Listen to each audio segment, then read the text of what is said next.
دلیل نمبر 4، ولا تجادل، اعوذ باللہ من الشیطان الرجیم، ولا تجادلوا اہل الکتاب الا باللتی ہی احسن، قرآن کریم سورۃ العنکبوت آیت نمبر 46۔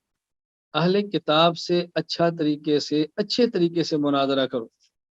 اس آیت کے تحت علامہ ابو البرکات حافظ الدین عبداللہ بن احمد بن محمود النصفی رحمہ اللہ تعالی، وفات 710 ہجری، اس آیت کے تحت مدارک التنزیل و حقائق التعویل المعروف تفسیر المدارک میں فرماتے ہیں، والآیت تدل علی جواز المناظرۃ مع الکفرۃ فی الدین وعلی جواز تعلم علم الکلام الذی بہ تتحقق المجادلہ۔ اس آیت میں اس بات کی دلیل ہے کہ کفار کے ساتھ دینی معاملات میں مناظرہ کرنا جائز ہے اور علم کلام سیکھنا بھی جائز ہے، اس لیے کہ علم کلام سیکھیں گے تو مناظرہ کریں گے، تو علم الکلام بھی جائز اور مناظرہ بھی جائز۔